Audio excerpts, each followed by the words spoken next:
Félicitations, vous venez de vous faire opérer au pied. La vidéo qui suit vous présente des instructions importantes à suivre dans les prochains jours et semaines. Le succès de votre opération et de votre convalescence en dépendent en grande partie.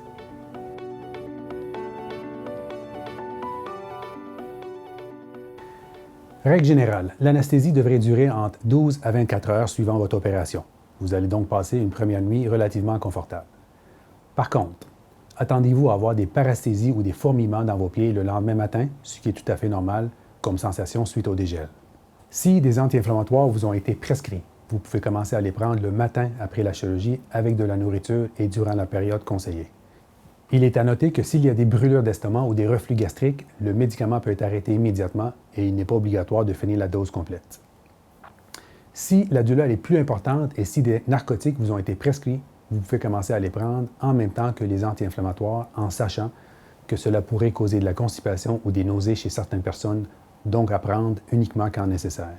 Je vous rappelle que votre pied va vouloir enfler d'une façon considérable suite à votre chirurgie et que votre pansement compressif sert à contrôler cette enflure post-opératoire. L'élévation est le meilleur moyen de minimiser l'œdème et donc l'inconfort associé au pansement. Si vous ressentez toujours des battements de cœur ou des élancements dans votre pied, même quand il est surélevé, vous devez élever davantage, jusqu'à temps que vous vous sentez confortable. Votre pied va vous dire si la hauteur est adéquate. Il est normal par contre d'avoir des douleurs de l'ordre de 2 à 3 sur 10 dans les premiers jours suite à l'opération.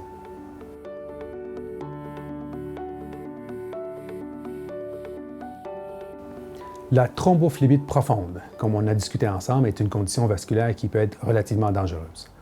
On peut par contre minimiser le risque de phlébite en contractant le mollet par des mouvements de rotation au niveau de la cheville pendant que vous êtes assis. Marcher est également important. Faites quelques pas autour de la maison quelques fois par heure tout en respectant la démarche qu'on a pratiquée ensemble avant votre départ de la clinique. Assurez-vous de débuter avec le pied opéré et d'appliquer une pression égale sur toute la surface plantaire du pied. Faites suivre avec le pied opposé en l'arrêtant avant ou au même niveau du pied opéré. Si les deux pieds ont été opérés, vous devez marcher avec des petits pas sans plier les genoux pour éviter une grande pression sur l'avant-pied. Si les escaliers sont inévitables, assurez-vous de monter ou de descendre sur le côté pour ne pas mettre de la pression sur l'avant-pied.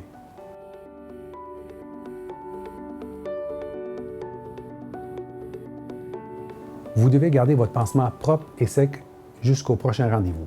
Votre pansement sert à minimiser les risques d'infection et sert aussi à maintenir le bon alignement de votre pied et de vos orteils pour une guérison optimale.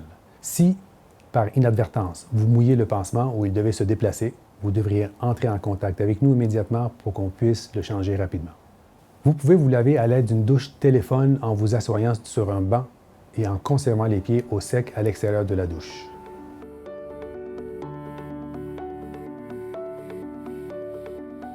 Des exercices d'amplitude de mouvement vous ont possiblement été prescrits.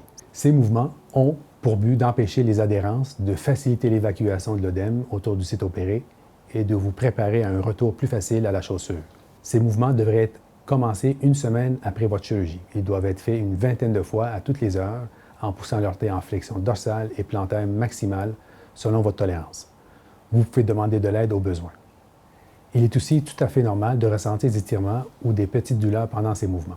Si vous sentez des douleurs intenses qui ne sont pas soulagées par les médicaments antidouleurs ou par l'élévation, si vous développez de la fièvre, des frissons ou de la transpiration froide, de la fatigue ou un malaise général, vous êtes en présence de symptômes d'infection et vous devez nous contacter immédiatement ou vous présenter à l'urgence le plus tôt possible pour des traitements médicaux.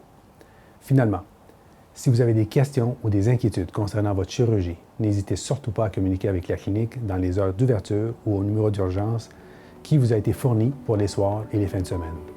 Bonne convalescence et à bientôt.